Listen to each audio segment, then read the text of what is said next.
అందరికీ నమస్కారం. మనం ప్రారంభించే ముందు మీరందరూ ఒకసారి ఊపిరి తీసుకోండి. నిజంగా లోతైన, హాయిగా ఉండే ఊపిరి. మీకు ఇప్పుడే కలిగిన ఆ భావన, ఆ ప్రశాంతమైన, ఊహించదగిన భావన. మనం ఈరోజు అక్కడి నుండే ప్రారంభిస్తున్నాం. అది మనందరికీ తెలిసిన, ఇష్టమైన స్థలం.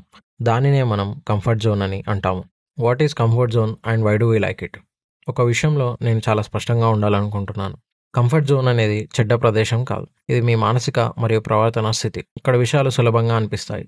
మీరు నియంత్రణలో ఉన్నట్లు భావిస్తారు మరియు ఇక్కడ తక్కువ రిస్క్ మరియు తక్కువ ఒత్తిడి ఉంటుంది. మీరు ప్రతిరోజు పనిచేసే తీరు ఇదే. మీరు సంపూర్ణంగా పర్ఫెక్ట్గా మరియు ఈజీగా ఉండగలరని తెలిసిన భోజనం కూడా ఇదే. మిమ్మల్ని ఎల్లప్పుడూ సమర్థించే స్నేహితుల గుంపు కూడా ఇదే. మన మెదడు శక్తిని ఆదా చేయడానికి రూపొందించబడింది. కాబట్టి మనం దీనిని ఇష్టపడతాం. ఊహించదగినదిగా ఉండటం సమర్థవంతమైనది. ఇది కష్టంగా ఆలోచించకుండా, అనిశ్చితిని అనుభూతి చెందకుండా, వైఫల్యం నుండి వచ్చే బాధ నుండి మనలను కాపాడుతుంది. కాబట్టి ఇది మన చుట్టూ ఒక హాయిగా ఉండే ఒక చిన్న వాతావరణాన్ని సృష్టిస్తుంది. దాన్నే ఒక కంఫర్ట్ జోన్ అని అంటాం. ఆ వాతావరణం దేనితో నిర్మించబడుతుంది అంటే దినచర్య అలవాటు మరియు సుపరిచితమైన ఆలోచనలతో. The problem with the cosy. హాయిగా ఉండటంలో ఉన్న సమస్య మరియు ప్రతికూలతను పరిచయం చేయడం. ఇక్కడ ఒక మెలిక ఉంది. ఆ హాయిగా ఉండే చిన్న జోన్ దానికి చాలా తక్కువ శక్తి ఉంటుంది. మరియు మీరు పెరగడం ఆపివేసినప్పుడు మీరు ఆగిపోయినట్లుగా ఉండటం ప్రారంభిస్తారు. గొప్ప మనస్తత్వవేత్త అయిన Lev Vygotsky zone of proximal development గురించి మాట్లాడారు. ఇక్కడ నేర్చుకోవడం జరుగుతుంది. అది ఒక సరైన ప్రదేశం. ఆ ప్రదేశం కంఫర్ట్ జోన్ బయట ఉంటుంది. మనం స్ట్రెచ్ జోన్ అని పిలిచే చోట ఉంటుంది. ఒక కండరాన్ని ఊహించుకోండి. మీరు దానిని ఎల్లప్పుడూ ఉపయోగించే విధంగానే ఉపయోగిస్తే అది అలాగే ఉంటుంది. కానీ బలంగా మారడానికి మీరు దానిని సవాల్ చేయాలి. మీరు కొంచెం ఎక్కువగా బరువు ఎత్తాలి. మీరు కొద్దిగా పగులను సృష్టించాలి. తద్వారా అది మునుపటి కంటే బలంగా పునర్నిర్మించుకోగలదు. ఆ కొద్దిపాటి అసౌకర్యం జరిగే చోటే అన్ని మంచి విషయాలు జీవిస్తాయి. నూతనత్వం, స్థితిస్థాపకత మరియు నిజమైన ఆత్మవిశ్వాసం. The fear and the strategy. భయం మరియు వ్యూహం.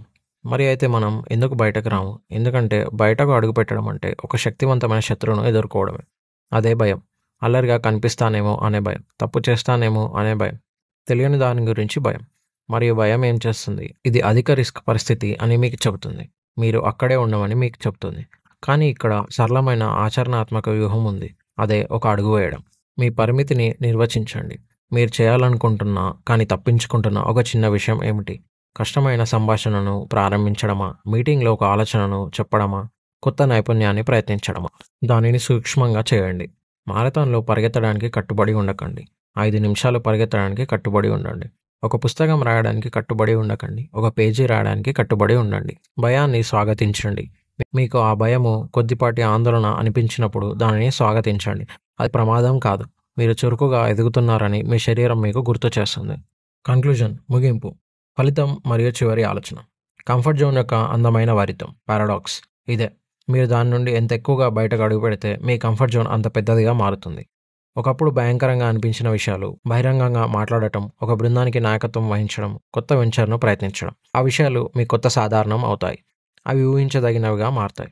మీరు కంఫర్ట్ జోన్ను తొలగించరు, మీరు దానిని విస్తరిస్తారు. ఈ వీడియో మీకు హెల్ప్ఫుల్గా అనిపిస్తే దయచేసి లైక్ చేయండి, కమెంట్ అండ్ షేర్ చేయండి. ఇలాంటి మరిన్ని యూస్ఫుల్ కంటెంట్ కోసం సబ్స్క్రైబ్ చేయండి. Thanks for watching.